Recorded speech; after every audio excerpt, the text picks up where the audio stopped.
Welcome to the Terrible Podcast with your hosts from SteelersDepot.com, where you can find all your latest and greatest Steelers news. It's Dave Bryan and Alex Kozora, always lit, talking Steelers. And now, here's Dave and Alex.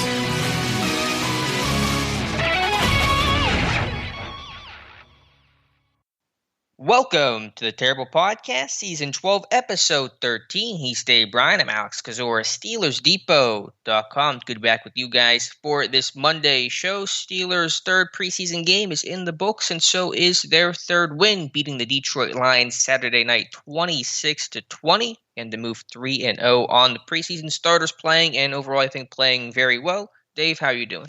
Doing good. 3-0 is a lot better than being 0-3 even though it's the preseason. But it's been a fun preseason so far. Was really looking forward to watching that game the other night, and especially without having to view it through Game Pass and all. And NFL Network said, "Huh, not so fast, my friend." Towards the end of it, there about the midway through the fourth quarter, I guess they decided, you know what? Nobody wants to watch the Steelers blow out or attempt to blow out the Lions here in the final quarter of this thing. So we're just going to switch back to NFL Network Central coverage and then switch you around the league to some other games there. And I'm thinking, what? And then even the Game Pass was locked on what the NFL Network was doing, so you couldn't just log into Game Pass and go directly to the game there. So it made for an interesting final few minutes of that game there, and had to live vicariously through the play-by-play, I guess. And I know all you guys on the local side of it got to see the entire thing there. So I had to catch up on the last 6-7 minutes of the game there after the fact there. That's not fun to do. So I was a little bit irritated towards the end of that game. Yeah, but the start of the game, had to be happy about that. I think overall the starters playing in this one, basically anyone, as Tomlin said, who was healthy played, including Ben, Cam Hayward, Minka Fitzpatrick. And I think overall the starters played even longer than what I thought they were going to do. I mean, guys like Juju Smith-Schuster playing well into the first half, and Devin Bush, Joe Schobert playing into the second half of this one. Ben playing 3 series, 2 touchdowns, a really strong outing for him. So starters getting extensive work, I think, in this game. By the way, the end of that game provided some interesting propositions, if you will. Who's the one that's always been great about? Al Michaels always great about throwing in. Slip that in there. How the end of game has interesting propositions there. Luckily, I was on the right side of that fence there, but quite a few people got caught on the hook, if you know what I mean, in that one. So what was the original question there, sir? Less of a question, more of just a commentary about the starters playing even more than what I thought they would in this tune-up game, and overall just playing, I think, really well across the board. Yeah, damn degenerates. But you're right. Alex Highsmith, get him out.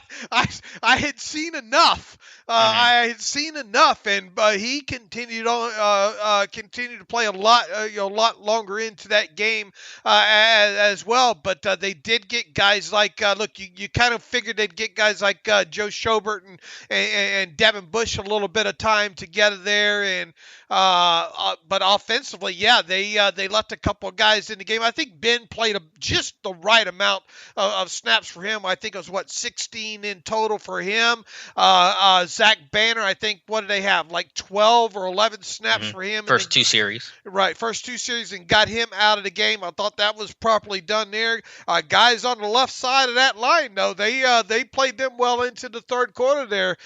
Kendrick Green, Kevin Dotson, and Chikwamo Okorafor, and then obviously once Big Dan Moore Jr. got into the game, replacing Zach Banner at right tackle there, he played well into the later portion. Did he play the rest of it? Just about. I think so. I think he's down for 47 snaps. Yeah, he played the rest of it there. Then you finally had Joe Haig come in and play the left tackle position there. But overall, I mean, other than a couple of guys playing a little bit longer than maybe what I deemed necessary, I thought the rotations went okay. Yeah, and I guess we shouldn't bury the lead here of this game. The star of this performance was Pat Freiermuth, Steelers second-round pick. 2 catches, 2 touchdowns, and as we talked about, what he did all camp, and Mike Tomlin made the comment, after the game that if you watched him in camp and watched him work throughout the offseason, what you saw Saturday night was not a surprise. This dude catches everything, and that has been the phrase I have repeated and repeated and repeated with Freiermuth whenever I've talked about him for the last several weeks, is that you throw it near 88 and he will come down with it. And he showed that to be a very true statement against the Lions. Yeah, it's matched everything that you've said, everything during the pre-draft process of what PFF and others have put out there as far as catch rates and boy, inside the red zone too. He's a new Chris Carter. All he does is score touchdowns, right? And what a huge target he is, what a huge catch radius he is, and I thought it was fun to watch him after the game talk about how Ben Roethlisberger and his big ball or his bad ball training that he puts all of his young wide receivers and tight ends throughout training camp and the preseason process, and Freiermuth saying, "Man, is this dude this bad?" or with his accuracy, and then obviously you went on to tell the story how Ben tries to put the ball in a lot different locations there to see what exactly these guys can do, and you had 2 situations specifically on those touchdowns there that Freiermuth scored that ball. There was only one person that was going to catch each one of those passes in both of those situations, and that was the big kid. And he did just that, and he'd like to have him a third touchdown, I think, in that game too. Rudolph put that ball. There was pressure in Rudolph's face on that one, and the ball probably came out probably not exactly where Rudolph wanted to put it. But if Rudolph kind of leads Freiermuth a little bit more on that one, doesn't throw it where the defender can get his hand on it, that's touchdown number 3. So an all-around great performance by Freiermuth. I thought his blocking was okay. I mean, I didn't think his blocking was going to get him to the Pro Bowl in that one, but I thought it was okay, and it made for a very well-rounded performance for him in the time that was in here, and it kind of makes you, I guess, wonder at this point, is it, how much stock do we put into it because it was preseason, because the Lions was missing a little bit of, we're doing without a few players in there, or is this a situation where, are we going to see a little bit even more 2 tight end situations than maybe what we thought? Mm-hmm. And if not, does that mean Eric Ebron's coming off the field a little bit more than maybe what we thought? Yeah, certainly felt like the equation might change a little bit in this one, especially, Ebron.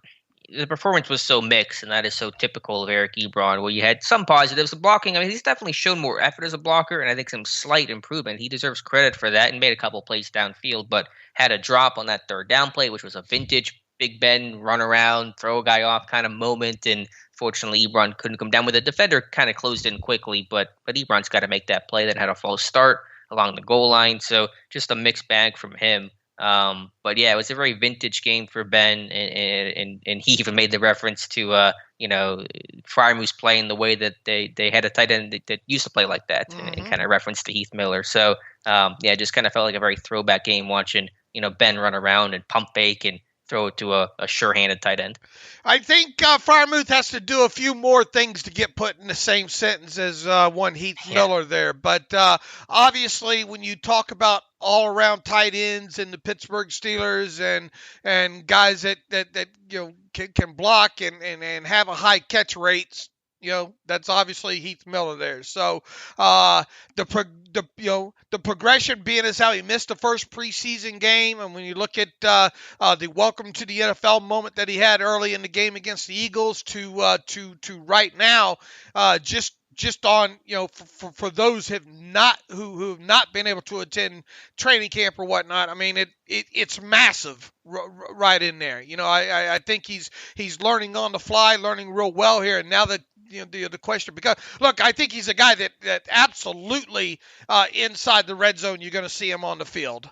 There, whether it be one or two tight ends. The question still begs, and I know a lot of people will like to overreact on these things, is, how's the usage going to go with him in between the 20s, and especially if a guy like Eric Ebron stays healthy? How much, tight end one is he going to get, especially when they're only using, let's say, 11 personnel or personnel groupings that feature just one tight end?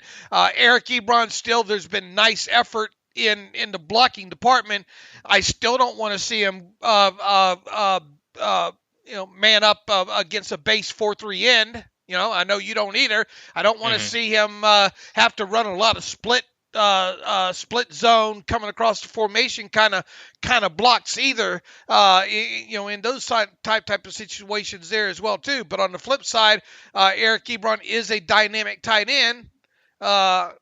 It does give you a lot better feeling overall about the depth of the tight end position and the ability to potentially use more two tight end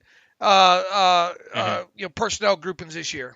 And the future of the position, most importantly to me, that Ebron, is going to play this year, and I think still outsnap Pat Freiermuth. But next season, Ebron's likely to be gone, and Freiermuth's going to be your guy. And so I think that's been the plan all along. And one reason why I was happy to see this investment kind of a year early at the position, because generally that learning curve for rookie tight ends is fairly steep. Though Freiermuth's doing a nice job to make that adjustment and that jump. But Ebron starting this year, gone after this year, I strongly suspect, and then Freiermuth is your guy going forward in 2022, and looks like he's going to be the right guy so far. Had they not restructured Ebron's contract, could there be legitimate talk right now that I'm not so sure if we need Ebron?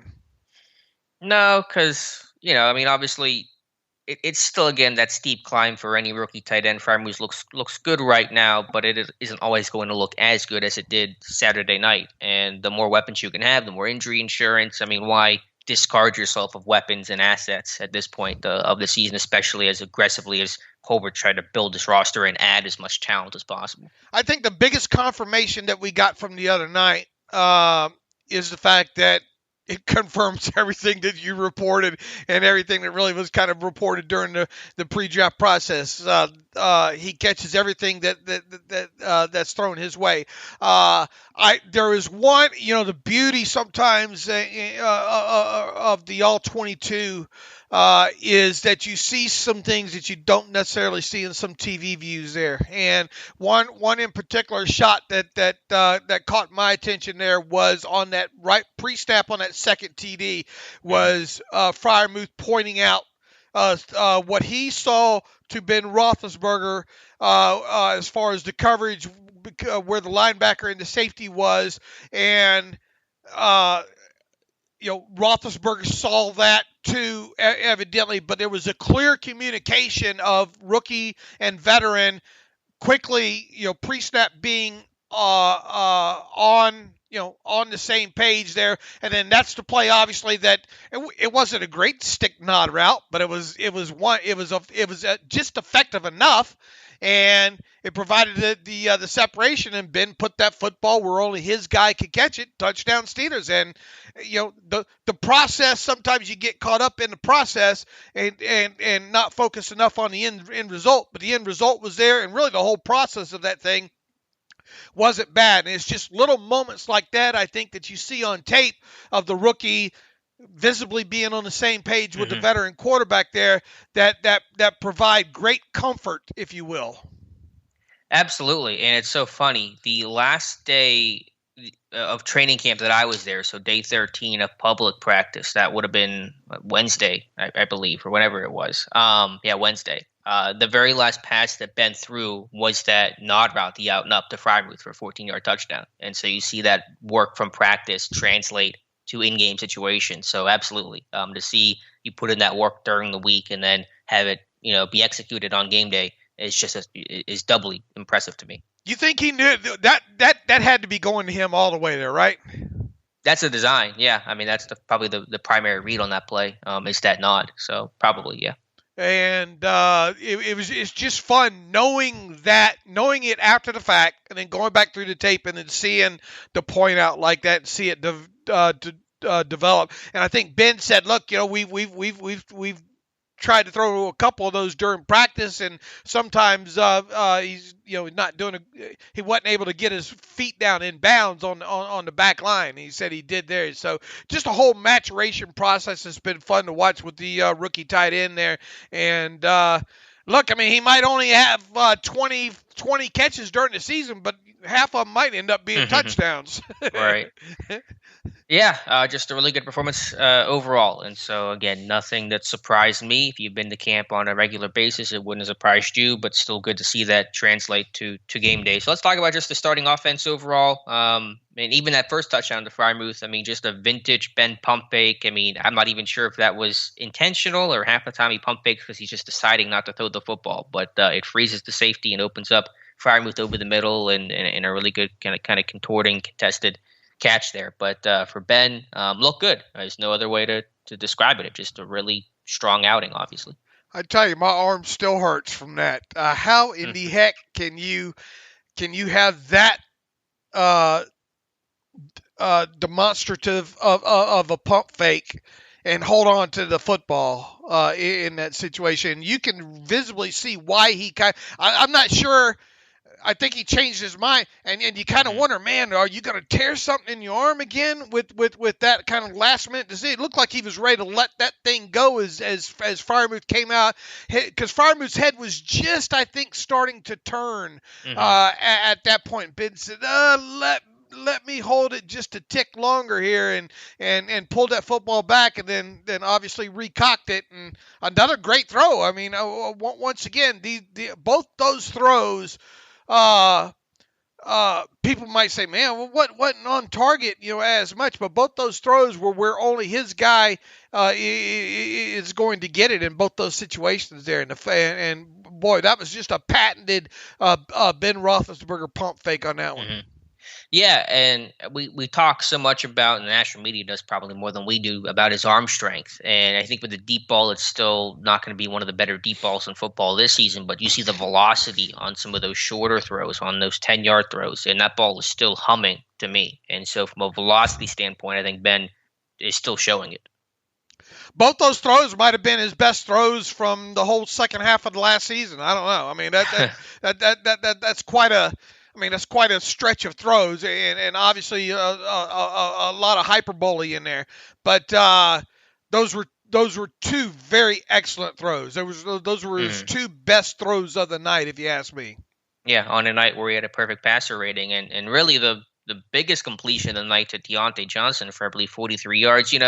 I had that feeling too when I saw it live, and Ben talked about this after the game. It was slightly underthrown. That could have been a better ball from Ben, and he talked about how he kind of wished he would have let him a little bit more. So all is well that ends well. Still a big play. Easy here. You're gonna run. We're gonna get some email for this. He said it, not me. We're gonna get some email for this. Yeah, Johnson had the slope for it, but still overall the mobility looked good. The arm, the velocity of it looked good. The decision making looked good. The results obviously looked really good. So. Pretty perfect tune-up to me. As soon as he connected on that deep pass to Johnson, my tweet was, "But that ball hung up. Seemed to hung up there forever." And at least Johnson came down with it there. A little did I know that right after the game he would address that and say, I wasn't happy with that throw. It kind of hung up there. As I got to admit, as soon as that ball was released, the trajectory and the way that thing hung up and the safety was coming over, I thought it was going to get picked, Alex. I really did. And kudos to Deontay for adjusting his route there and the safety being maybe a tad bit late coming over there. Look, the end result is it's a long connection, all right? Yes. However, if that thing's put on a rope a little bit more, about 5 yards out there, that's a touchdown because Johnson, Deontay had to step on there. And we're only talking about, I think, the actual, what did I put in the post? Even from where Ben let it go from, which was the 18 to the 40, I think it was the It's like 40. I'll have to look at what I wrote there because I'm trying to remember exactly what the yardage, not the air yardage from the line of scrimmage, but the actual air yardage from where he let it go. Roethlisberger, from where Roethlisberger released the football, it traveled 47 yards to Johnson. So if he had put that pass a little bit more on the rope, about 5 yards longer, Johnson would have caught that in stride for a touchdown. Agreed? Agreed. Yep. All right. Now, this isn't a one-off. Ben's arm is shot. No, it's just and Ben said as much. He'd probably like to have that one back. You've seen Ben throw 52-yard passes during camp, though, right? Yeah, I haven't measured it exactly, but yeah, I mean, he could have put that one out in front more. I just think he just kind of misjudged that, and the ball did hang up on him and all like that. But the end result is it was a long completed pass to Johnson, and boy, the air yards report, Alex, I had to double check my numbers on this one. 9.5 intended air yards for Roethlisberger on his how many was it? 11 attempts. Somewhere around there. Trying to find out where it was here, but 9.5 intended air yards and 9.6 completed air yards. Now, obviously, those are heavily influenced by the one long attempt to Deontay Johnson, which the official air yards on that's 41 yards. But on the flip side, his 18 air yard pass, his second attempt of the game to Eric Ebron, probably should have been caught. Some people say, well, that how are you going to put that drop on Ebron when it looked like the defender was there? If he catches that a little bit more out in front of his body and doesn't let that come into his chest, that probably should have been a catch. So I think there's no other way around but giving Eric Ebron a drop there. But long story short, a few of the things that we were hoping to see from Roethlisberger moving into 2021 is pushing the football down the field and more attacking the middle of the field, which he did in this one. And velocity on those passes, those 2 touchdown passes to Pat Freiermuth, just absolutely beautiful there. So, perfect passer rating and, damn near perfect night for Roethlisberger. And plenty of work under center. I think you have it at 37.5% time under center and some play action. So you're definitely getting the hallmarks of the candidate offense. And that was the one thing I really wanted to see. Just was there a level of comfort in this new, OC kind of new system? And obviously it is just one preseason game against a pretty bad looking Lions team, but looked like there was a lot of comfort there from Ben. They look very, very comfortable. And with this third, you would hope going into this game, third preseason game, that you would see some higher level of execution, especially from the offense. And look, make no mistake about it, the Lions look to be a mess. And I don't know how many defensive starters they were without. I know they were without, obviously, a few of their offensive starters there. Most notably the quarterback. I haven't gone through to see how many the defensive players they're missing. So there is that level to it. But once again, you don't control who you line up against. You just control, participating and execution on your side. And I thought for the most part they did. It was good to see Ben under center. We need to be more specific in our play action request, I guess. It'd be interesting to see if Ben or a couple of the running backs are asked about that. A couple of the play actions seem to have gone nobody there, phantom play actions. But I guess beggars can't be choosy early on there. But the motion for the most part looked fluid. Overall, while the first team offense was out there, not a lot not to like. And really, even when Mason Rudolph got in the game as well, too, outside of not finishing drives with touchdowns as opposed to field goals, there was some other exciting things to see on the offensive side of the ball, I thought. Sure. Let's start with the other guys on offense. Najee Harris, not a whole lot running the football, but had the big play through the air. It was off of play action, actually, I believe, and a little short throw check down from Ben to Harris, who takes it 40, was the numbers on that 46 yards, I think it was, right sideline, and showing the power, the agility, getting a decent block from Ebron there. And so that's the extra dimension that he's going to open up. We talk about Najee Harris when he got drafted. It wasn't just a running back. He was drafted in the pure act of running. He was a complete guy. He was a good blocker and certainly an accomplished and talented receiver. And his ability to do damage in the open field after the catch are all reasons why you drafted him. And so that was an obviously massive play for the offense. Yeah, and at first, with the kind of condensed formation there, especially on the one side of the field on that play, it's so hard sometimes to break down some of these coverages here. At first, kind of looked like maybe a cover three situations there.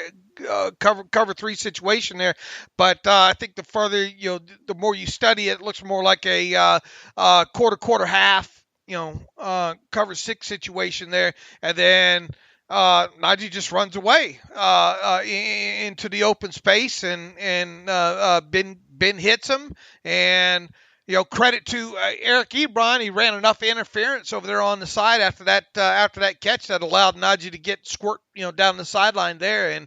And that's the kind of stuff that, you hope to see here is if Ben has to check it down and take kind of the underneath stuff there, having an accomplished guy in Najee to not only make the catch, but to do something after the catch if he gets the edge in those situations. And look, he caught a lot of balls at Alabama. So, that's just that extra dimension. That's just yet another reason to think that a guy like Najee Harris is going to touch the ball, at a minimum 300 times at this point.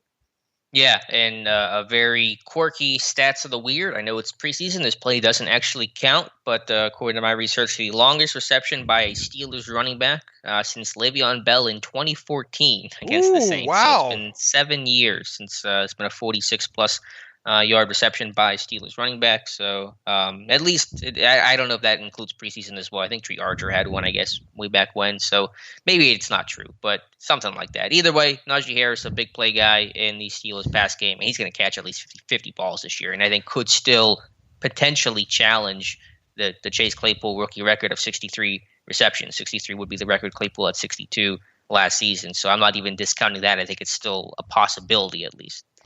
Yeah, look, I mean, I like his chances still at getting offensive rookie of the year too. Now I know there's going to be a quarterback or two and a wide receiver sure that he's battling against, but I mean if he can stay healthy and play in at least 16 games and get the amount of touches, he's going to have a shot at that thing, I think. Going to be a good one, however you want to slice it and frame it. Going to be a really big asset for this offense. He only has what does he have? 14 carries so far. And look, obviously it's hard to read a lot into preseason games, but that won't stop us just the same, or stop me when it comes to the stats end of it. He has, where is it here? I feel like a success rate number is coming. Oh, here it comes. 8 of 13, 61.5% on preseason runs that he has attempted have been successful. So to me, 50% once we get into that regular season is going to be the magic number that I would expect a minimum of. And look, I mean, a couple of these, obviously, of the 5 non-successful runs, they've been pretty bad results of blocking up front that have allowed people into the backfield. I think he has 2 or 3 negative runs, tackles for losses, and probably should have about 3 or 4 more. And that's kind of what's made the difference with him, is a guy like him that's able to avoid. We've talked about this during the pre-draft process before about evaluating running backs. And look, there's a lot of running backs that come out of college. You look at their tape, and man, they run through wide open holes, or they run through holes you would expect them to run through, and they reel off the 20 to 30 yard runs. Show me the running backs that are able to create when things go bad in the backfield. Those are the ones that I think really set themselves apart from the other ones. That Cam Akers was one of them at Florida State. Boy, he had to do that a lot at Florida State there. Najee obviously has proven on his college tape. So that's the mark of a good running back, is creating something out of nothing there. So obviously once we get into the regular season, the way the emphasis has been on this running game, and obviously the drafting of Najee in the first round and rookie center in the third round, you would expect this running game to get better. Yeah, and even on that reception that he had, I mean, that's creating something out of not a whole lot there. I mean, that there's 3 or 4 guys around him. He turns that, whatever it was, 5-yard catch into a, 41, plus yard yak play. And so that's an example of him getting more than just what was blocked on that play. Right, because he caught that. I think I'm watching the play right now. Snapped at the 42. He catches the ball at the 45. So that's a 3-yard catch, and then gets to the edge, and the rest of the yards comes after the catch in that situation. Yeah. Again, decent block by Ebron. Give him credit for that. But yeah, that's 43 yards a yak, and that's going to play well in any offense, especially the Steelers one. Other skill guys for this team, any other tight ends, receivers, running backs you want to talk about? I should mention Benny Snell did not play in this game for undisclosed reasons. He was at practice whenever I was there, so I don't know. Obviously, there was some sort of setback or new injury that popped up. And man, with Kalen Ballage playing, I think, reasonably well, and Snell continuing to miss action, he's gone from somebody whose roster spot to me prior to camp was pretty secure to now fading fast here. And I think as we go along, his odds of making the 53 are starting to really diminish, and he may not make it. If he doesn't, is it in lieu of another back, or is it in lieu of another offensive position or defensive position? Yeah, I don't think it's another running back, because who would be the other running back? Would you really keep a Jalen Samuels or someone like that? I think it would be to get a 10th offensive lineman or an extra linebacker or something else. It would be my suspicion, because you'll have Najee Harris, who's going to be your 3-down guy, and he's got a good track record of health, and he's going to be your guy. So do you really need 4 running backs? You have McFarland, and Plage has a very similar skill set to Snell, but is outperforming Snell, and right now is available, which is obviously a foundational thing. So just what is the reason to keep Benny Snell? What is his value? What is his purpose? Is becoming a real question right now. It has to be. You would think it has to be injury related with him, right? They kept him out of the game the other night. I mean, what else could it be? I mean, if it was COVID, they would have to disclose that, put him on the COVID list. So right. Yeah. Look, I mean, obviously, you can't make the club in the tub, right? But I still have I'm not saying it won't happen. Look, his chances are very diminished from what it was pre-training camp to right now, at least looking at it on paper there and doing the deductive reasoning thing there. If, however, he comes out and plays in this finale against the Panthers, and he damn sure better, and he has a good showing, and that includes special teams too. Because let's not forget that Benny Snell's not a bad special teams player. Can that be enough to save him? And my answer right now is yes. And I just have a hard time envisioning, as much as demonstrative as Mike Tomlin has been in the past when talking about Benny Snell football, that he would just, that he's out with the bathwater that quick. You know what I'm saying? Now, yeah, I do. Obviously, if he can't get on the field, that's one thing. If you can't get on the field and save your job, that's one thing. And if we're talking about a Benny Snell that hasn't shown anything on special teams to date, then I'm not even taking this case. But right. The fact that he has, and the fact that he's not a bad pass protector, and the fact that he's been, there's been some situations where I thought he's gotten the raw end of the deal too. That if he just get the full, he's more of a late, as the game goes on, better running back there. By no means am I trying to put him in the Pro Bowl or anything, but you see where I'm going here. I think there's still, I don't know how it's going to work out, and obviously it's not looking great for him right now, but I don't think people should be shocked if he still winds up making the 53. How's that?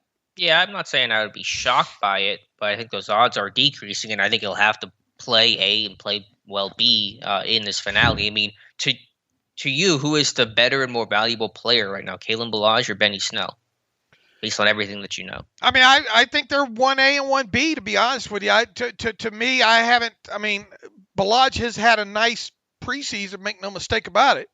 But I still think they're 1A or 1B. I mean, you can put them in whatever order there. I still think Benny's the better special teams player, at least from what I've seen in the past. So I still think they're right there together. Yeah, I think they have similar skill sets, but I think Ballage is just better overall, better pass blocker, better receiver. I think similar special teams guy in terms of value and role and overall competency. Maybe Snell is a slight bit better, but I think it's splitting hairs at that point. So I'll just put it this way: if he wants to make sure he gets his job, he'll have to at least, I think, play well against the Panthers. If he doesn't do that, then you really have a conversation about, is this guy worth keeping, or can we, use that roster spot for somewhere else? Because I mean, if he's a fourth running back, A, will he even dress, and B, how much is he really going to play this season? Yeah, that is a great point. But who are you going to keep over him that also might dress? Yeah, but could you use that depth better served somewhere else? Is it better to have that extra offensive lineman, or just someone who has played better and just warrants that spot more? I mean, this run game has changed in so many different ways. I mean, it looks completely different than it did just a short time ago. And so he's kind of part of that old guard that has that stigma, so to speak, about that poor running game. And it's not all his fault. Obviously, a lot of it had to do with the offensive line, but it is a complete changing of the guard to transform this run game. So if he gets left behind, then he gets left behind like so many others. Yeah, you know what, and maybe it's the fantasy side of my brain working here, but you can never have enough capable running backs on a roster, in my opinion, because of all the attrition and all like that. So, I guess what I'm saying is, if it came down to a position player versus, to providing depth, and if it's a battle to be on the inactive list, I would be more apt, I think, to hold on to a running back, especially if he has some special teams value, as opposed to another position there. But regardless, I mean, it is a battle. It definitely is worth questioning Benny Snell's potential spot on the 53-man roster. When was the last time this team also went into the regular season with just, let's say, 3 true running backs and a fullback? And not only that, it'd be one thing if a guy like Anthony McFarland was a little bit bigger and gave you that extra special teams value and all like that on top of it there. So a lot of questions there, I think, left to be answered. Yeah, I think so. I mean, generally they had been going into years with just 3 running backs. I think the 4 was pretty new last year, 2 years ago, whatever it was. In the Le'Veon Bell days where they had that bell cow, I'm pretty sure they were just keeping 3 because Bell was playing 90% of the time, just in the way that Najee Harris will probably do similar this year. Okay. I mean, it's worth what? Might they be able to deal Benny Snell for a 6th or a 7th, or? I really doubt it, with the lack of value for running backs and him not playing really at all this summer. I mean, if someone's offering it, I'm taking it. Whatever they want to offer, even if it's a 6th or 7th round pick, I'm doing it. But I highly doubt that. And the fact that he's still under contract for 2 more years, right? Is it 2, or is it through next year? Or are you including this year? I'm including this year. Yeah, I think he runs through next season. So I mean, so there's a little value there, and he can play special teams for you, and he, I think he might be worth at least a 7th. Maybe. I mean, a 7th is a 7th, so some teams won't offer it. It's basically like if a team's trading 7th, it's like insurance that we're going to be able to claim this guy instead of having, or that we don't have to worry about trying to claim this guy, and we're just going to make sure we get him for the 7th round pick. So if someone's offering it, I'm jumping on it, but I kind of doubt there's a market for him. Ballage has done nothing wrong, I'll tell you that, other than missing one of the games with an injury there. But outside of that, I mean, he's looked. He got real skinny on one of those runs with Big Dan, and I think that was the one that Kendrick Green missed an assignment on. It ended up looking like Eric Ebron having to perform a wham block there, which props to him for finishing that thing out. Even though it's probably not designed, probably more of a split zone where you're expecting to come clean across the formation there. But Ballage did a good job of getting skinny on in that hole for some positive yardage. And once again, overall, Ballage has done nothing he's done everything you would ask when it comes to competing for that position. Mm-hmm. Yeah, he's just shown more power than Benny Snell. The Pals always move forward with Balaj. He's a really good short yardage guy. I think that's a big reason why they signed him in the first place. He's a better receiver. I think he's a little more explosive, a better athlete overall. I think he's better in pass pro. Special teams, I think, is debatable. Maybe give the slight edge to Benny Snell, who I think has done a good job. I need to give him a ton of credit for embracing that role after being kind of big man on campus at Kentucky. But again, put it this way, Snell's spot very much not locked in. I think he's got to be available and play well against the Panthers. Yeah, he better dress and play a lot and play well, and not just on the offensive side of the ball. He better have a tackle or two on special teams and he might be one of those that he better have Danny Smith fighting for him. Right, for sure.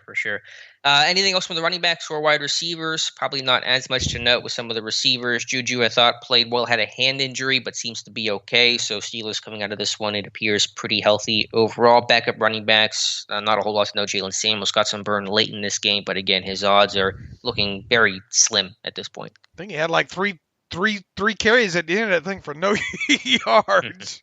And obviously he had some backup linemen in there, and the Steelers just trying to get out of there at that point there. But Cody White, nice blocking effort, I thought, on the edge there. Ray McLeod, I thought, if you show me that still shot that I posted from the All-22 on that long catch and run of his on that quick screen, I'm betting you probably pretty good money that Ray houses that, and he didn't. Now I understand the angles and all like that. You don't see the guys out of frame there, but I guess one of the big takeaways on that play, on that particular play, was Cody White. Even though not demonstrative blocks on either one of them, he did enough to get in the way of two players to kind of free that out on the edge there. And I think that's just one more thing that Cody White offers you, is a little bit of physicality, and another reason why they've held on to him this long. Now, could this be a situation where Cody White's done enough maybe to, if Benny Snell, if you don't keep a guy like Benny Snell, could Cody White be in play to be that extra guy? I kind of lean no, but I think it's worth the conversation. Yeah, I'd take Anthony Johnson still over Cody White. I think there are similar skill sets. I think Johnson has just done better overall and offers some more versatility, more special teams value. I mean, listen, you can cut Johnson, you can cut Cody White. Both of those guys will make it to the practice squad without issues. So I don't really see the big reason to consider keeping them on the 53. All right, offensively, I'm trying to think what else stuck out. Raider, I thought Gentry continues to show. Yeah. His pass blocking was excellent. I think he continues to show development in that area. Is it enough, though? I still think Raiders the way to go there, to be quite honest with you. I don't think people are falling all over themselves to add Gentry. In other words, pass through waivers and all like that there. But I mean, even if you say the same about Raider, though. Yeah, I suppose so. But Raider to me just gives you more all the way around. Special teams and all of it. I can't remember myself thinking, boy, look at the nice special teams play by Gentry there, where I've said it a couple of times about Raider. So I think that's one of those position groups that, regardless what you think, I think Danny Smith has a little bit of a say in that. And if I'm Danny Smith, I'm picking Raider. I would pick Raider as well, but I think Gentry played well enough in that game that whoever gets that number 3 spot might come down to who plays the best in this Panthers game. Like, I think that's one of those jobs, one of the few jobs and spots in this team that are still open, that's still going to go down to the wire. And so I think Gentry played really, really well in that game as a blocker. And so I've been on that Raider train for a while. I would still probably take him personally over Gentry, but I think maybe this thing goes down to who finishes better this season against Carolina on Friday. But there has been, and it's one of the things we've written and talked about quite a bit about Gentry throughout this whole process. Man, he's got to get better as a blocker, and he has. Right, at least in pass pro. I don't know. The run game, it looked decent, I guess. I saw more in pass pro, the size and length that he had and just kind of the hand fighting and activeness and energy that he brought. So he played same number of snaps on special teams as Raider 8. I don't know what units those were and the effectiveness of that, but that's worth noting as well. All right, offensive line. Yeah, again, good to see the group healthy. Zach Banner playing, so the first team offensive line playing inside a stadium at Heinz Field in this one together. So that's great to see. And it was a mixed bag overall. I thought Dotson played well. Trey Turner, I think, showed his physicality, and I thought played pretty well overall. Just good to see Banner out there. Okorafor seemed like he struggled a decent amount, and a mixed bag from Kendrick Green, who I think we're going to talk about a lot here. Yeah, if I'm ranking them, Kevin Dotson was clearly the best offensive lineman that the Steelers had out there for the majority of the time. Running on. Depending on if you want to consider Dan Moore out there as part of the starters, which he was for a little bit out there, quite a bit. Dan Moore was probably the second best offensive lineman in this game. The third best offensive lineman would probably then be, I think, Trey Turner for his limited amount of snaps. I thought Trey Turner did a great job on, was it the second touchdown? Doing a good job of keeping the pocket clean because he had the one-on-one on that side there. So that caught my eye there on that. So I think Trey Turner was the third best offensive lineman. The fourth best offensive lineman, probably Zach Banner for his limited amount of snaps. And then we're down at the bottom. I think it was close, but I think Kendrick Green was second to the last, and then Chukwuma Okorafor, of the guys that played considerable amount of snaps, came in last place there. Mm-hmm. Yeah, let's talk about Green. There was some good in this game for sure. He continues to show his athleticism, his power, his finish. He's certainly got that nasty physical demeanor that the Steelers want to get back to. Adrian Clem has preached all summer. It's just a lot of inconsistency, whether that was the occasional missed assignment or dealing with power rushes and things like that. And so, those are all things that are going to come with time and reps, and he certainly needs them because he is far from a finished product. Look, I mean, run stuff has been okay overall. I mean, he is missing some assignments, so hopefully that part of it can be cleaned up on him. That's not where my concern is, though. I mean, it's part of the concern because the run game obviously has to be better here. He obviously works better in concert when having to do like duo blocks and stuff like that, whether it be chipping right or left and then getting out to the next level. That's his bread and butter, right? Any stuff with him out on hitting and then getting out on the move is his bread and butter and his calling card. He damn sure better be good at that. Pass protection wise, anytime when he's not singled up and he's having to either help one way or the other, he's fine in. Obviously, able to show good push and good striking area in the ribs and stuff like that. Guy's got to get better in pass protection with this right up on him, though. Plain and simple. I mean, that's what we've said, and we've gotten a lot of pushback saying you guys are a bunch of haters, you guys aren't Steelers fans, or what have you. But I mean, we're just calling a spade here. I think maybe even some of our own writers have maybe taken issue with maybe how hard we are on him. But I mean, the tape don't lie, and there's been too many times where he's and since we've been able to see the all-22 and end zone view of it, where he's letting that hands into his chest, Alex, and that's not going to go good. And the third down attempt to I think it was third down to Freiermuth there in the end zone on Rudolph. I mean, that's got to be a lot cleaner. Does Rudolph make that play if he doesn't have that kind of pressure in his face with that easy swim over on Kendrick Green on that? I don't know. But part of that breakdown is Kendrick Green allowing that swim over there. Yeah. And he's got to be better in pass pro. And look, it's going to have some bugs in it, and it's to be expected. Sure. All we are saying is he's got to get better in pass protection as a whole, plain and simple. And it'll be interesting to see if he can. Go ahead. Yeah, no, that's the big thing to me. I think it's run blocking. Occasional missed assignment, it's going to happen. You get it cleaned up. I'm not super worried about that. He's a smart guy. But the pass pro overall and the technique and dealing with power and bull rushes to me will be the big deciding factor and his biggest potential kryptonite. So I think the important thing to remember with Kendrick Green is something I've said for a while now is that remember he was a junior, mostly guard coming out of Illinois. He was not some sort of fifth-year senior who had started 40 games at center. So this is a guy who's supposed to be in a 9 a.m. class right now at Illinois. And so he comes out a year early. And I think, physically, mentally, are you fully ready for the NFL? Maybe not yet. But again, the only way to get better is to keep playing and make mistakes and learn and get better. But certainly, I think he needs to work on his technique, and some of the overall size and length limitations are going to be an issue for him. So how he's able to combat that with good technique, which becomes even more important overall, is going to be really critical for him. Yeah, but you can't but excuse for him is fine. It's not an excuse; it's just an explanation. I mean, right. Well, I'm just saying that this is part of the process here. It doesn't mean that you can turn your head and not criticize the snaps. Is what I'm getting at.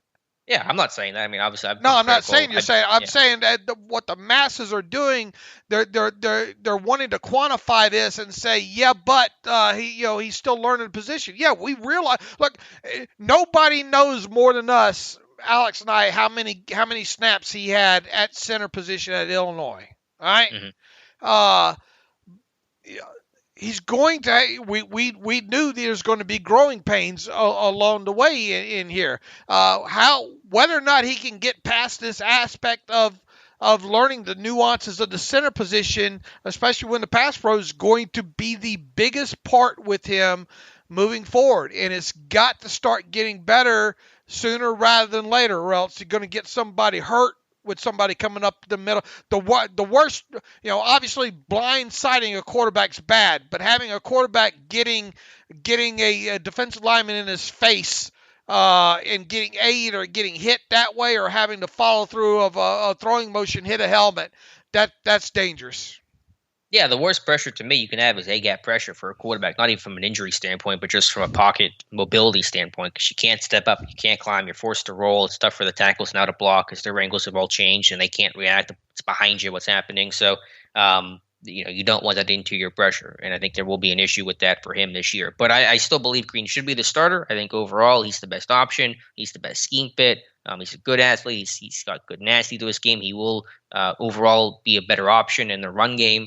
Based on other options for this team right now. And the only way for him to get better is to play him and to take your lumps and to take your reps and get better. Sitting on the sidelines won't do him a whole lot of good. So play him, and hopefully these things balance out throughout the season. The pushback that at least that I'm getting is, he'll get better in that area. Well, I mean, he better. Right? I mean, where is the slam dunk? People are saying, he'll definitely get past this and be fine in that area. Will he? I mean, we have to go with what we've seen so far. Mm-hmm. And I think some of the size issues for him he'll always have an issue against power. It's just a question of trying to mitigate that more. Will be the key for him. Minimize that. So, I mean, look, I've said all along that this guy's going to be center number one, so, right. I mean, now is it because the bar is low? Yeah. But I will tell you this from what I've learned from the preseason so far, from the tape that I've watched, Alex. I am looking for a vet center during this process over the next couple of weeks. I mean, plain and simple, because I still want Kendrick Green to start the season, but man, I want something to fall back on. I think more so than J.C. Hassenauer if a guy like Kendrick Green struggles a little bit too much out of the chute when it comes to pass pro.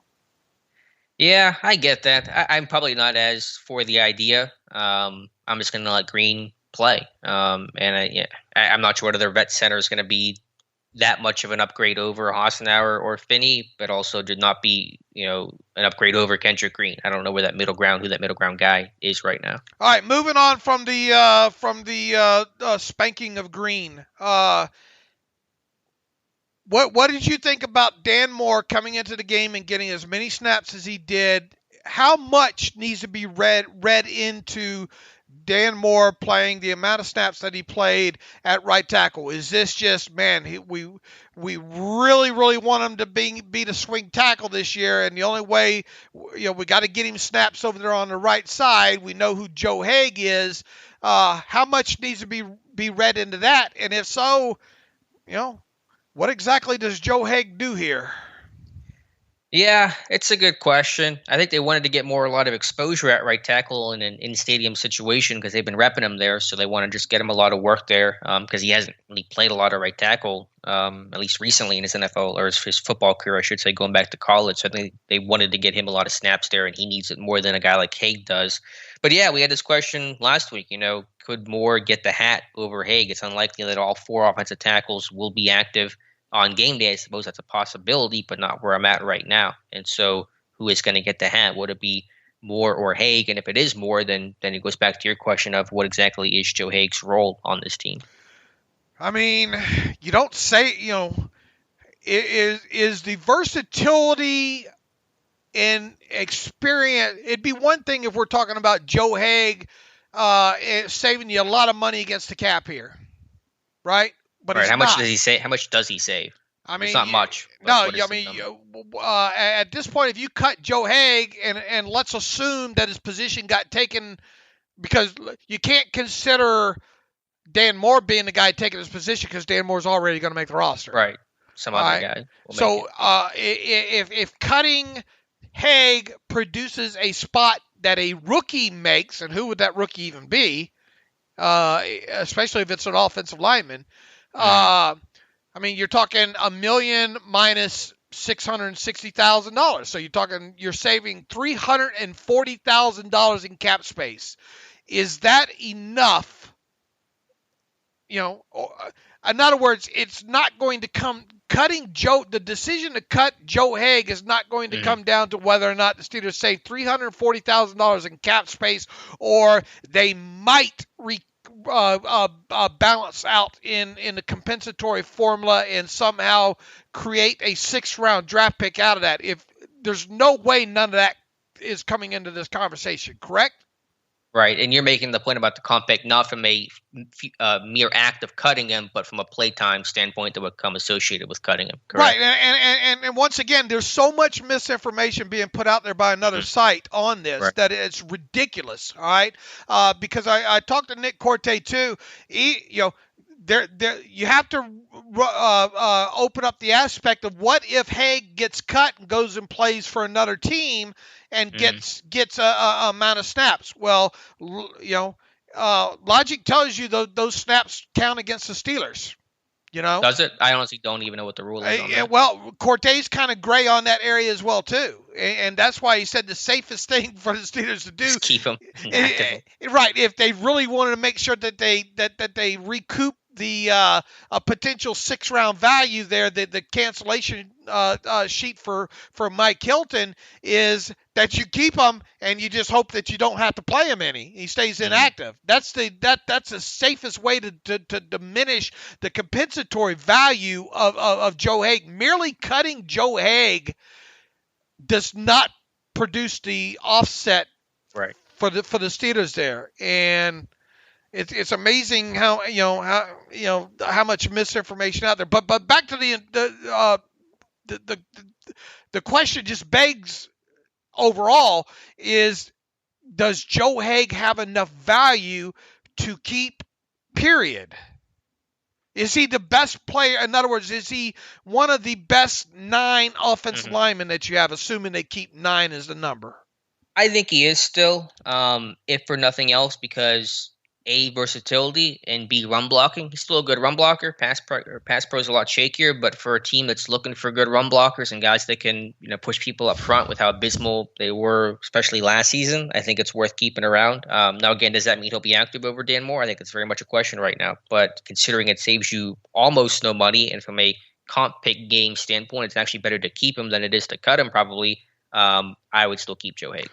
And another question I think that begs to be asked right now is this Rashard Coward is this Rashard Coward versus BJ Finney? And where do you come in on that? Yeah, my last roster prediction, I had them keeping all those guys, all 10. I will say this, though. If it was me in terms of next man up at guard, I'm leaning Finney just because Coward to me is not ready. I think Coward is bigger and more physically talented than BJ Finney. I don't think it's close, but Coward is just technically and consistently wise not ready to play on Sundays. I am with you 100%, and I don't think that the gap's huge, but there is a gap there. I think it's pretty big. I think Finney is the better player, especially when you're looking at putting him at guard. Now, if this was, if we were talking about center or what, I think it's just an added benefit that it's the more that Finney can do at the center position on top of it when it comes to that. If you're dressing guys and they would still have to dress 8, right? Pretty much to take take advantage of the roster, expanded roster benefits, correct? Correct. Yeah. So I'm still keeping Coward. I'm just from an active standpoint. I would give Finney the hat before I gave Coward the hat. So you're going 10 then. I'm not committed to that. I haven't done my updated roster prediction, but that's still where I'm at. That's where I was at for my last prediction, at least. So Finney. So in other words, you're telling me you'd rather keep Finney than Benny Snell? Well, I had both on my last roster. I don't remember who I had taken off. Or you're keeping Coward over Benny Snell on this next one?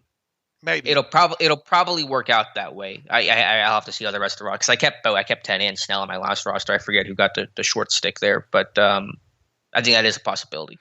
I mean, look, I don't know what Coward might become. All right, surely you'll have no. I don't know the way the Bears' offensive line is. Maybe the Bears, maybe Coward can start for the Bears. To be quite honest with you, I don't know. Maybe I'm reading a little bit too much into that, but I guess what I'm getting at is if something should happen, I would rather have Finney in the game at guard than I would Coward. Plain and simple. Yeah, I'm with you, at least for this year. Again, I think Coward has some potential, but I think he's still a year away from getting out there on the field. Right, and I don't think there's any issue getting him to the practice squad if that's what you wanted to do. Whereas we've had the conversation, maybe Finney, maybe Finney lands somewhere else. I don't know, but anyway, I think that's an interesting conversation. Anything else too that's stuck out offensive line wise? No, I think overall for the offense, that kind of wrapped things up.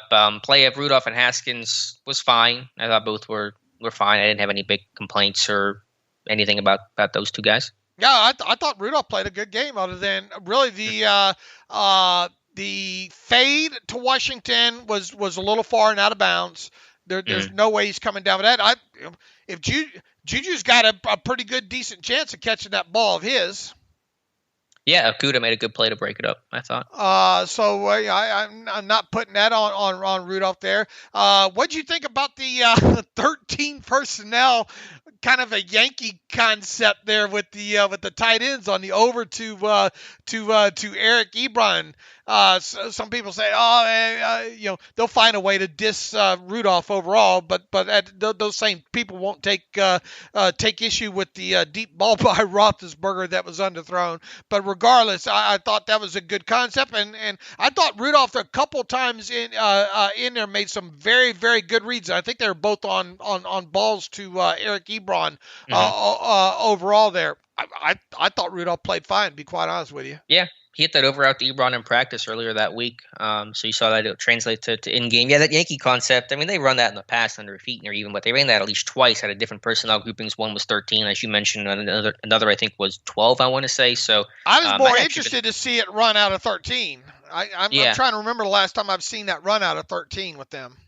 Right, or just on first and 10. Right, yeah. Was that play action? I believe it was, wasn't it? Probably was. So, yeah, just good to see some different elements to this offense we haven't seen again. It feels so just bland and boring to probably most other fans, like of other teams. They're like, oh yeah, they're running play action at 13. But for Steelers fans, this feels like a brave new world we're entering. So it is nice to see. Mark my words, write it down. And I was caught by surprise that we saw it, because it is so rare, those kind of things don't you kind of want to keep in the bag there? So because of that, I was surprised to see it. But on the flip side, now that we have, mark that down week 3 or week 4, we're going to see it. Okay.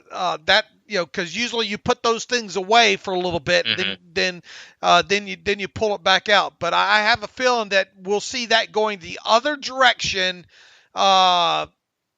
I think we're going to see it first quarter of the season again, and I'm all for it. I'm here for it, as the kids like to say. Watch out. Would it be Green Bay or Denver? One of those 2 teams, I'm guessing. I think What's so. your take there? I think all so. Right. Noted. Mark down.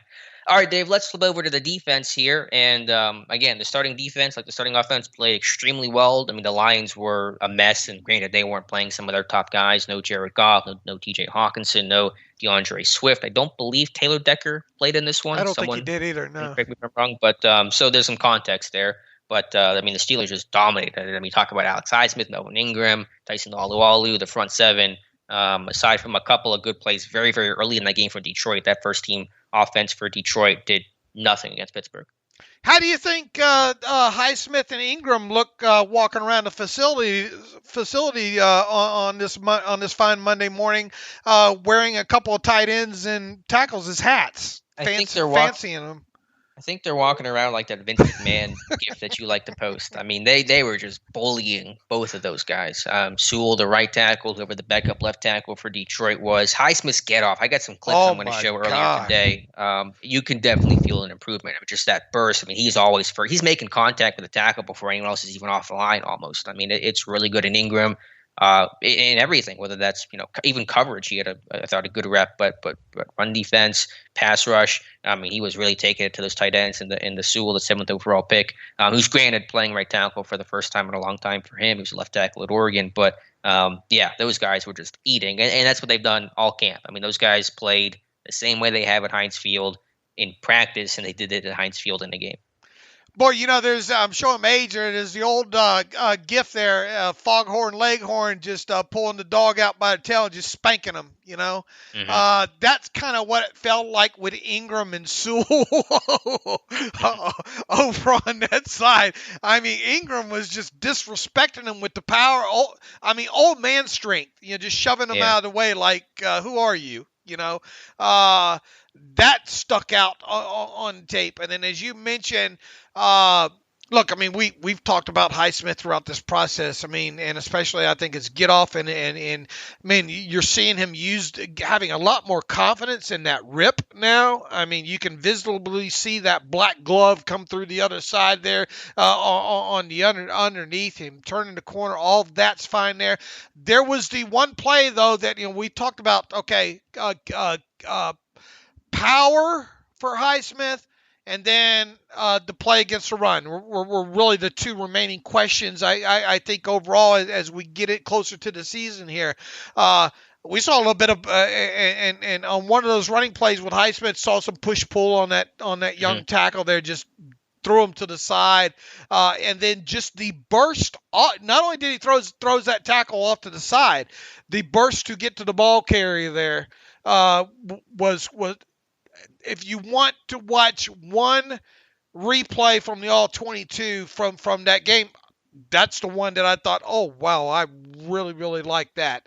And that clip is on your timeline. That was a great find. Right. That is on my Twitter timeline there. And that one play, I mean, and he had a great game otherwise, really, really gives you a lot of confidence coming into it. He has improved in every area of his game this offseason, I think. And I think the clips that you're going to show the folks as get off is just another thing. He's talked about that during the offseason too. Right. Really wanted to talk about, he really wanted to spend time on his get off there.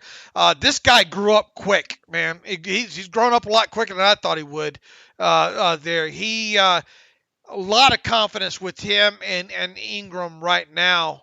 I mean, even just since Ingram joined this team, once again, I have some fun with it while you can. I mean, they wore those guys like hats, and I was screaming, "Get them out of the game!" I've seen enough. And to be quite honest with you, Alex, I'm not so sure unless they have to get time with Joe Schobert because of communication or whatnot. I'm not so sure I play either one of those guys against Carolina, to be honest with you. Yeah, I wouldn't play him a snap, assuming you have 4 outside linebackers. There's another round of cuts coming tomorrow. They have to cut 5, but if you can still keep 4 outside guys, then I wouldn't play Highsmith and Ingram at all. I'm guessing Detroit was with you saying, get him out of there. Get him out of there. I'm sure they were as happy to see those guys exit as anyone. And, TJ Watt is also still waiting to come in this game. So I think he'll make the squad. The squad. So Penei Sewell is like, I don't get to see Melvin Ingram as much in the regular season. Okay, that's great. I have to see TJ Watt. Okay, well, bring back Ingram. Like, it's such a lose-lose for him. That guy's a monster. That guy is healthy and is experienced as they come and strong. I mean, that guy's just a monster. Talking about Ingram. Yeah, a really good camp for him. Don't put a tight end on him. Don't put a tight end on him. You'll lose. Yeah, for sure. Those guys were really good. Interior defensive line, I thought, looked stout as well. Buggs made some plays. Hayward was his usual strong self. Alu with the pass breakup. He's been batting down passes like Dikembe Mutombo in practice. So, that's just more of the same there. Just a good showing overall, I thought, from the D-line and the edge guys. Buggs did have a nice 2 or 3 reps that caught my eye. I thought Carlos Davis looked stronger, a lot more confident in there. So that's a good ongoing battle. As you mentioned, Alu was his normal self. Hayward, a couple good reps. Loudermilk, and you posted on your Twitter line, nice. Look, you hate that the quarterback got out of that situation because you had him surrounded in that situation. If there's a negative out of there, is that containment was broke. But very good hustle from Loudermilk there, and there was another 1 or 2 reps in there that I thought caught my eye in there. So and Wormley, I continue to say Wormley's probably having of the non-starters. I think Wormley's having the better preseason, Yeah, no, I think it's been really solid for him. Loudermilk, when I think about Steelers defensive linemen, I think fanatical effort, guys to play with a crazy fired up motor. Cam Hayward shown that. Stephon Tuitt has shown that. And Loudermilk, he ran probably a good 30 yards on that play to try to track that one down and made the tackle. So it was a negative play for the defense overall, but a really nice moment of effort. And he was out there for the couple snaps after that. Like, he didn't go off the field. And so I think he's got good conditioning. The other outside linebackers, Roche and Jameer Jones. Jameer Jones still, in my opinion, slightly outplays Roche, and especially when it comes to special teams. I know a lot of people are not going to like to hear that and think that I'm a Roche hater, which I'm not. I hope they find a way to keep both these guys, even if it's on the practice squad there. But it's a good problem to have, I think, when it comes to the depth of both those guys there. Let's see, inside linebacker. Schobert's first game. I thought overall, I thought the guy that stuck out the most or the best when it came to the inside linebacker in that game was Marcus Allen. Yeah, I thought he played the run well, played inside out, had a couple nice fills. I thought Spillane did the same there. I don't know. Spillane's got to get that. I know Cassius Marsh was held on that touchdown run. You go look at the all-22 on that. Yeah, Marsh was held. Spillane's there. He's got to make that tackle. Mm-hmm. Yeah, he does. But yeah, I thought those guys overall played downhill pretty well. Yeah, Schobert, I didn't.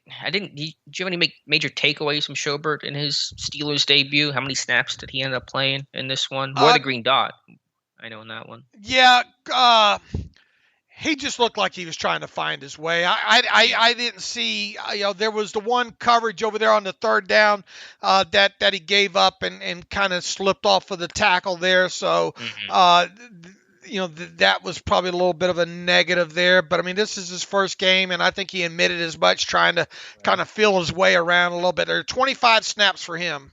Okay. He did, and I'm going to post a clip here right after the podcast. He did get lined up on Brashad Perryman on one play, 1-on-1, safety on the opposite hash. So welcome to Pittsburgh, Joe. You'll be covering 4-2-6 wide receivers. I'm going to scream, Dave. I saw that last night, and I was so mad.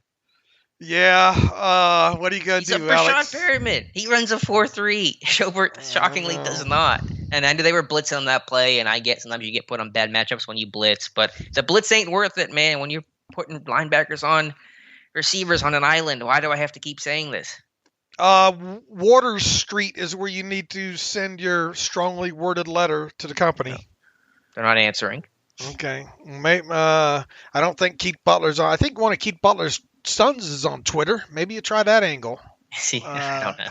Anyway, I'm going to post that clip, though, because it's infuriating. Anyway. The inside, without a doubt, right, your top 5 linebackers are Spillane, Marcus Allen, Buddy, and along with Bush and Schobert. I mean, does UG3 make it to the last preseason game now? I guess is the biggest question. Could he be cut tomorrow? There's a possibility. I'm not saying I'm predicting that, but it's a possibility. He did not play against the Lions. Now, granted, they only played their top two lines. They played the first string guys and second string guys. So Buddy Johnson did not play, but Buddy Johnson is making this team. UG3 needs snaps to try to make this team. He did not get them on Saturday. Right. In the secondary overall, Joe Hayden with a very vintage Hayden play, great zone read and close. He was in his cover 2 zone and broke on the football that saved a would-be completion. Let's see, Arthur Millette. I think that injury to Millette might be kind of serious. Did you see what he tweeted? I didn't see this until like 1 a.m. last night. I missed it. I need it. I need it. Dr. Mel needs it. Yeah. He's tweeted out, this was yesterday morning. I will be back stronger. # God's plan. Which does not sound like a minor injury to me, but I don't want to. I want to be careful reading in this stuff here because you don't know. I didn't see the injury, but that doesn't sound like it's a minor thing. I thought you saw. I thought you found it on tape. No. I'm talking about a tweet that he had after his injury. He tweeted, "We'll be back stronger, God's plan," which seems to suggest the injury may be somewhat serious. All right. I thought you had found because I can't find it on tape. No, unless it's on special, it might have happened on special teams, but I haven't found it yet. And Mike Tomlin didn't. That was really the only really significant injury or in-game injury that was reported the other night there, and Mike Tomlin did not address it. Be interesting to see if Mike Tomlin addresses that. Look, I mean, if it's serious, here's the thing: if it's not season-ending, then he's not going to be placed on IR today. It would have to come after the initial 53 set. Mm-hmm. So, has he done enough to warrant having to keep him on the roster through this matriculation of the roster through week 1? Probably not, but it would depend on what the exact nature of the injury is. How much time is he missing? Is it just 3 more weeks, or is it 2.5 months? That isn't technically season ending, but probably not worth keeping him around just to get him back in November or something. So it just depends. Well, we always talk about how these things have a funny way of working themselves out, right? And right. Not so funny in this one, but the big talk was, what's this nickel going to look like and all, and at the start there it was like, okay, is it Antoine Brooks or Arthur Millette? And down the stretch they come, and it looks like it's going to be neither Millette or Antoine Brooks Jr. And it looks like it's going to be who I thought might end up being the leader in the clubhouse all along. Looks like it's going to be Sutton playing in the slot with Pierre on the outside. Yeah, Brooks did not play in this game. I thought he would have a chance because he got back to practice midweek, but did not play a single snap. So Shakir Brown got a lot of first team work and not a lot of first team work, I guess, because Sutton was playing in the slot, but a lot of work in this game. And Shakir Brown did not have a good game. So they feel like that racehorse that was running on the highway the other day. Did you see that clip, Dave? Yeah. I feel like they both kind of left the stable and are just kind of off in their own world talking about Millette and Brooks. So, yeah, to me, I'm just where I'm at for a couple weeks now. Sutton in the slot, Pierre at right corner. That's my nickel package. Yeah, we'll keep our fingers crossed about Millette because he's a pretty decent special teams player.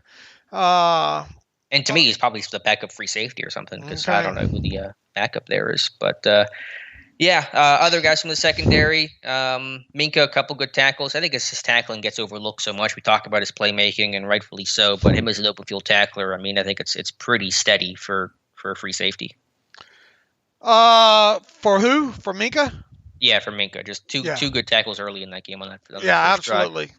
And now the question is, I mean, it was a better showing from Norwood for whatever it's worth. Yeah, I had the article this morning. I thought he was a lot more aggressive downhill and as an open field tackler. And you pointed out, and I noticed it as well, those airplane blocks on the punt returns. He's helping Matthew Sexton get his roster spot, man. I mean, he's got 2 key blocks on both of Sexton's big punt returns.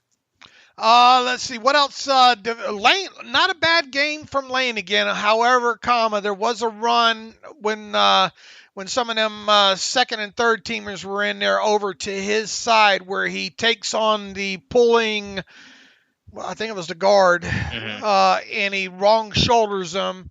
And that gives up the edge on the outside. I like the effort of taking on the big body fellow there, but you got to make sure that you at least force that run back because Marcus Allen was sitting there waiting, I think, in the hole for that to get turned back into him.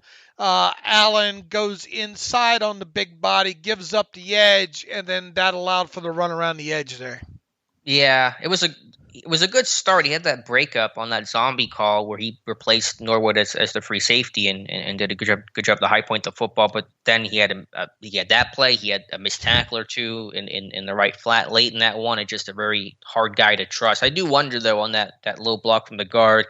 I mean, this is probably not a calculation, but with the new rules about trying to go low on these guys, I don't know if that's screwing him up at all because he's got to make contact. Because once it's outside that tackle box, you can't go low on that puller anymore, which I think is I get the rule, but I think it's kind of dumb. So I don't know if that's kind of messing with him or not. Okay, that could be a possibility as well too. There, overall, I think Lane has helped himself throughout these last couple of weeks. You know, I tell you, Shakur Brown hasn't helped himself. No. When it comes to that. So this might be it was up for Lane's spot was up for grabs, but nobody took it, Right. Kind of yeah. thing. That might be it. I think Lane, though, just trying to find that consistency as a tackler, especially even in coverage, is still a work in progress. All right. Anything else about the secondary? Anybody else stick out? No, nobody played really considerable snaps. Gilbert, I guess, and Steiner got 7 snaps along with Wade, and they were playing just vanilla cover 2, I think, at the end there, and in other words, it's hard to read a lot into that, other than Shakur Brown not having a great. Some reps in there. I don't think you can read too much into what Gilbert and Steiner and Wade did when they got into the game. I'm with you. I like Steiner's body type, though. He's a big guy, good tackler. I like his size. Okay. That's a note I have on him. Special teams, only 1 punt. It's hard to have a punting competition when your team doesn't punt in game. Just one. Harvard, I think, a good move, 50 yards. Barry did not get the punt in this one. He was, I assume, the second half punter. They did hold. And it was Kuntz working with Harvin and Kennedy working with Barry for whatever that is worth. Did Sexton not finishing that cost him a roster spot? If he houses that, he might be on it because Mike Tomlin has said in the past, you house one during the preseason, But that's not true. Okay. Trey Williams took one back several years ago. He didn't make the team. All right. Did that cost him there? It sure would have been nice. A touchdown certainly is remembered better than a 46-yard return or whatever it was, but it was still a really good return. And my mantra is normally you shouldn't field that at the 5, but if you field it at the 5, you better make a big play out of it, and Sexton did. And so he's got 2 long punt returns this year. I'd keep him on the practice squad. I'm not putting him over Ray, but I would keep him around. I mean, Ray might have to meet the 2 Bobs. I mean, Ray's your starting kick and punt returner. I mean, that's a lot of value. Not a lot of guys can do both. Sexton can't do both or hasn't done both. I get it. I'm not. It's a shame that Sexton hasn't gotten more play in the passing game. You know what I'm saying? Yeah, I mean, the Steelers kick return game was, for the first time in like 5 years, not awful with McLeod back there last year. And it's not all him. There's a blocking component, obviously. But, I'm not changing that because I finally found a guy that seems decent for my kick return game. All right, and if you're going to keep a 6th wide receiver, you're not doubling up and keeping Sexton and Ray. So, in other words, I guess what I'm getting at is Sexton's path to the 53 is return only, right? Right. I mean, he's the maybe backup return guy to McLeod. I guess the only concern would be, could he get Deontay Spencer? Did Spencer get claimed off of waivers when the Steelers released him? I think wasn't it Denver? Yeah. Okay. I know he went to Denver. I didn't know if he got claimed or if he just went unsigned and ended up signing with them. But I don't think remember. Sexton should make it through, I would think. Yeah, I would think he makes it through. I think he's definitely worthy of a practice squad spot. Yeah, I would agree with you on that. And Boz, 4 for 4 on field goals. So good showing there. Right, exactly. All right. Anything to be read about the backup long snapper getting the amount of snaps that he had? Yeah, it was a little unusual to see Kuntz start that game. They were working in pairs. Like I said, it was Kuntz working with Harvin and Kennedy working with Jordan Berry. So that that was the grouping of it. Why they went Kuntz and Harvin first, I couldn't tell you. But to me, it was less of a starter backup thing than it was a pairing kind of thing. So I don't know. I still believe that Kennedy is going to be the guy. I mean, I don't really have any special insight into their performance. I thought Kennedy did not have a great season snapping last year. This year it seemed fine to me. So I still have Kennedy. But yeah, it was a little weird, I guess. Okay. Anything else to talk about from the game? I think it's probably. It was a fun game to go. I knew it would be, and I think I told you, boy, I can't wait to. I said Saturday and Sunday going to feel like a vacation, and especially as quick as we were able to get a hold of it. It was a very enjoyable weekend going through that tape. Yeah, it's always nice when we have the extra special all 22 tape as well to kind of open up that new window to the game. All right, so I guess now we'll wait to see how serious the Arthur Millette injury is. Obviously, this team has to. Who you cutting to get down? Who's the next 5 off the list? Yeah, it's a good question. I really hadn't thought about it too much. Pridgeon's got to be one of those, right? Yeah, probably. You want to have some offensive linemen because you obviously aren't going to play a lot of these guys in the Panthers game, your starters at least. But yeah, it could be that they got to cut a running back. They still have 8. I mean, Brooks James and Guerrero didn't even play in this game, so why are you keeping 8? Even though knowing that Harris is probably the only back that won't play in this Panthers game, but the other guys should play. You would imagine. There's no reason to keep 2 long snappers at this point either, right? Unless there is a battle. So in other words, I guess what I'm getting at is if Kuntz survives this round of cuts, then maybe there's something to that. Did Kuntz survive the cuts last year? I don't remember. I don't remember either. I want to say he didn't, but I'm not sure. I would think Kuntz would be in this group of 5. Simmons not getting any run at wide receiver. That might not bode well for him. So I think you're looking at Simmons, Kuntz, Pridgeon, you said. Maybe Pridgeon. You make a good argument there.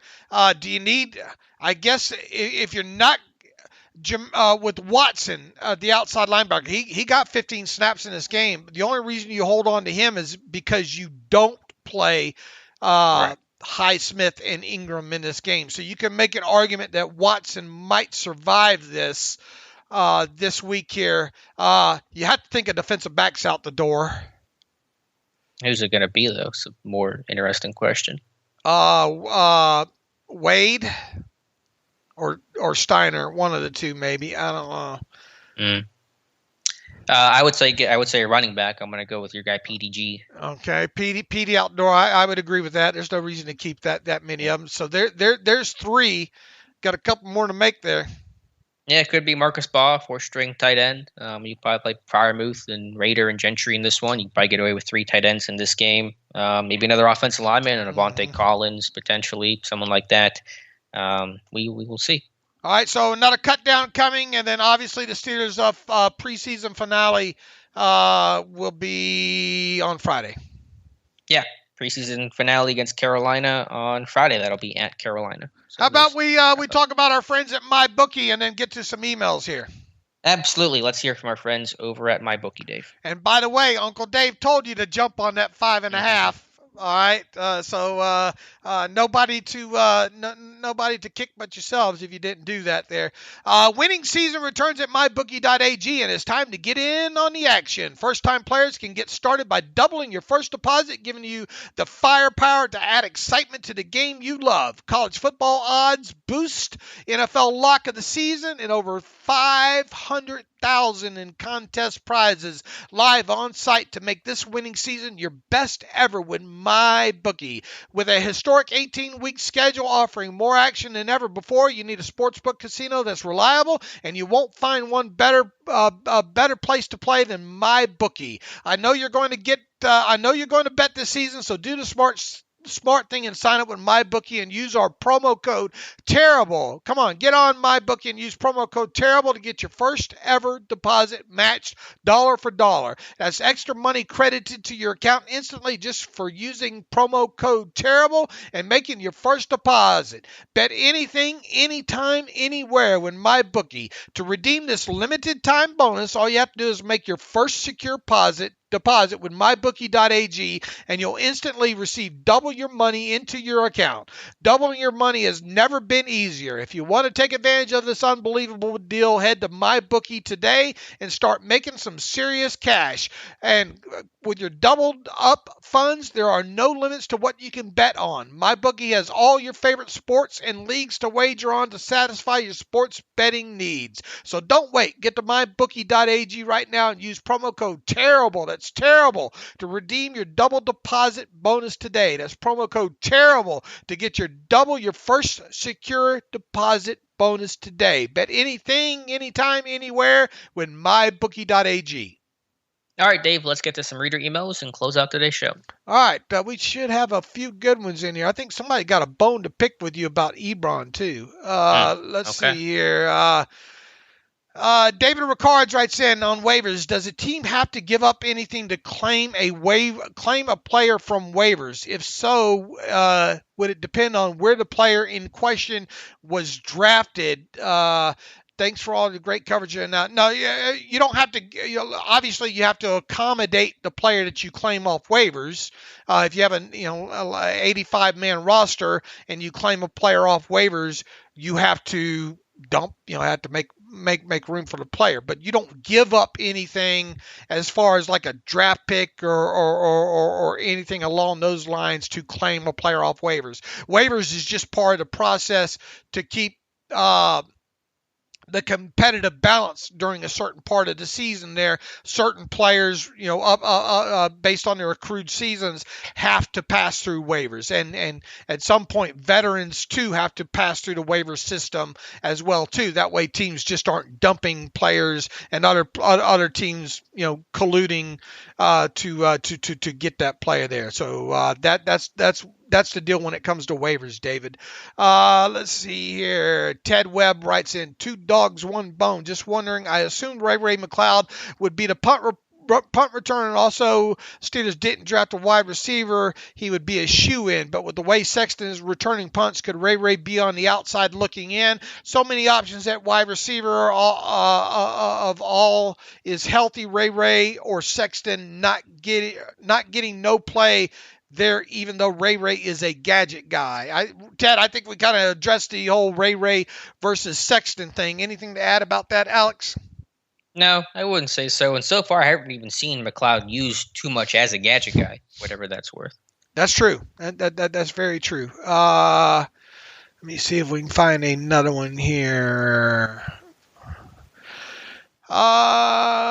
Janae writes in, hello, David Alex, longtime listener. Appreciate all the hard work you and the team do. My question, who is the ex-backup behind Deontay Johnson? And number 2, what do you anticipate as the percentage of plays in 12, 22, and 11 personnel this year? Boy, not asking a big question there, are you, Janae? In 12 or 22, who are the 2 starting wide receivers? Do you play Claypool/Johnson over Juju, or is this where Juju plays more on the outside?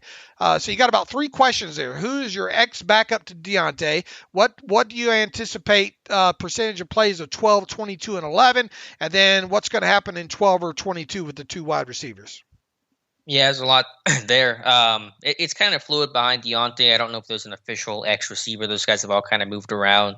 Juju played the X after AB. Didn't have that one game in his final game with the Steelers back in whatever year that was. So probably Juju. I don't know what the percentage is going to be. I have to look at what it was last season. It'll probably still be 70%, 11 personnel, and the rest will be split up in some form or fashion. And then in 2 receiver sets, I would go Deontay and Juju. So Deontay as the X and Juju as the Z. Boy, Juju wouldn't stick out on film as such a good blocker. Maybe he could get out. I mean, that tape, even that preseason tape, about 2 or 3 instances in there of him being such a damn good blocker that hurts his chances of moving out of that spot, right? Right. That slot fade that he had, though, in that right corner was him on the outside. He was the backside receiver, but he's going to play in the slot primarily this season. All right, Paul Brown writes in, Stephon Tuitt, first of all, great showing on Saturday. I love what I see coming together. Might be a little out of touch, but question is, how worried are you guys about Stephon Tuitt? I know there's bigger things in football, blah, blah, blah, about loss of his brother, but the Steelers need to know if one of their best defensive players are going to be available. Also, since this is non-football related absence, is there a concern of conditioning? Grieving loss of his brother, may not have football mindset. I'm sure the Steelers are in constant communication with Stephon. So mentality from the Steelers aspect, no news is good news. Sorry if this email sounds heartless, but it's something that will eventually need to be addressed. Paul, I think we've talked about it several times here over the course of the last week here. The fact that they restructured his contract's a pretty good sign overall, I would think. 2, Cameron Hayward was asked point blank if Stephon Tuitt's going to be ready to go by week 1. He said yes. So that's another good sign there. It's hard to get into what's going on with Stephon Tuitt in his head right now, obviously, So the good news is as of yesterday, there's still 3 weeks to go. That's a lot of time. Obviously, if this is injury related, and I mean, it could be. I think they're just bringing him along slow and letting him work at his own pace. Is the way I've taken all this, Alex. Yeah, I mean, he's there most days at least, so the team is in constant communication. He's around, the facility, so it's not like he's, back home or something like that. I don't have a lot of insight here. I think conditioning is a fair point to make, considering he just hasn't practiced since January, basically, right? So, I get that aspect to it, and maybe that'll be an issue earlier in the season, but I still think he'll play and be out there for week 1. Yeah, I think this is one of those things that we'll worry about it if we have more to give us a reason to worry about it. And right now there's just nothing there other than guys had a tough off season. Sure. We'll see. I'm not ruling anything out, but I'm not going to spend a lot of time worrying about it either right now yet either, I don't think. Simon Short writes in, David Alex, as we approach final cutdowns and get closer look at the 53-man roster, can you guys go in depth about the different special teams units and who is on them? How many players per unit, at what position, what offensive, defensive positions do you normally have playing those roles? Your conversations about Marcus Allen at up back and Lane and Pierre at gunner got me wondering who all makes up the special teams units. Thanks as always, Simon. The interesting thing is you can't just read into this group was with this group, so all that group's going to make it. They like to mix and match some of these guys. I think it's easy to pick out up back, jammers, gunners, some guys, I mean, as far as position goes, your inside linebackers normally are core players, meaning they play on all 4 special teams. A guy like Derek Watt is at safeties, Miles Killebrew, and then you have certain instances that Alex is always good in picking up, the Carlos Davis and the Henry Mundos on the kickoff teams are pretty good indicators. Now, it's probably going to be one or the other, and probably Carlos Davis. Alex, you're big into special teams. You and Danny Smith have lunch all the time. Man, I wish. Help Simon out here. Yeah, as you said, Dave, it can be tough to read too much into it just because the guys lining up in one area. I mean, sometimes those guys get cut. Their individual plays just as important as where they're actually running. But yeah, I kind of look at the up back and who's got that role in that hat and who has to trust to be in that position as a good chance to make the team. But it can be tough to judge because there is so much mixing and matching. And basically, if you're not starting, you're going to play on special teams at some point this preseason. So you want to be careful not to overreact or overanalyze some of those things as well. Right. I used to try to build my 53s off of that. Sometimes I got myself in trouble. This guy is running with this unit, right. But that's, you have to look at the individual performances. Right. And during the preseason specifically, if you don't have the all 22, it makes it incredibly hard to do. Now, you can note guys that are first. I still maintain that Lane's a very good gunner and jammer and those kind of things there. And obviously, we just pointed out that Norwood has done some good things on special teams, and but it really gets dicey into that 51, 2, and 53 player of who Danny Smith might have lined up in there, and especially outside linebacker. Talk about Cassius Marsh and people wanting Quincy Roche and or Jameer Jones. Look, I mean, it's definitely possible, but has there been enough with a guy like Quincy Roche that makes him the better special teams keep over Quincy Marsh Cassius Marsh, and it's hard to say yes to that question. Mm-hmm. Yeah, but that's why there's one more game left. And remember Roosevelt Nix blocking the punt against the Panthers several years ago that kind of showed up his roster spot. So this is the last chance, and I think some of those battles are still not over. I think a lot of battles are decided right now. But we talk about number 3 tight end and number 5 outside linebacker and things like that, I think are still up for grabs. I mean, we get nasty emails, people calling us idiots for putting too much emphasis on special teams, Alex. Well, I think the Steelers would disagree with the lack of emphasis. I think that is obviously a very important phase of the game. All right, I got to find the one that takes you to task with Ebron hate. Yeah. Let's do it. Oh, here you go, Alex. Ebron hate. Hey, shake my head is the title here from Jay Smith. He writes in, thanks for the hard work during training camp. The podcast are godsends. I never miss one. My complaint is Alex put Ebron on his losers list after the Detroit game. Not sure why he was on the losers list. Dude had 4 receptions for 59 yards, a big block on an inside zone split, and he helped spring Najee on his huge catch and run. He did have a false start, but the pass that was widely called a drop, I don't think was a drop. It looked like the defender had his hands between 85s and not sure if he even touched much of the ball. Steelers Nation is quick to kill the guy, and I don't understand why. I'm looking forward to 85 and 88 doing damage this season. Keep up the good work, fellas. How do you answer your charge, Alex?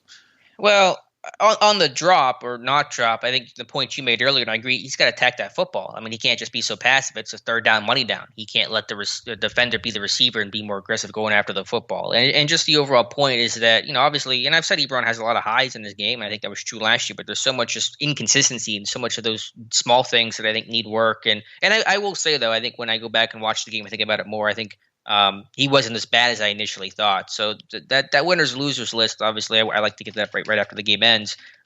It's not always the most perfect evaluation of the game because you are so much in the moment. So my thoughts and feelings can and often do change after going back and watching the game. I had a core four on the losers list after the Eagles game, and I thought he played better than what I initially thought. So I think it's a fair critique, but I think those detailed things with Ebron, the combative catches and that third down situation, the drop, whatever you want to call it, the false start, just some of the little things are still a real source of frustration. And you just get that up-down play from him that probably is never going to change in his career, even if he makes small changes at the margins, which I think he has. All right, Style Bender writes in, this will be the final one we get to. Wonder how you guys think he did about Trey Turner. Wonder how you guys think he did in comparison to the Eagles game.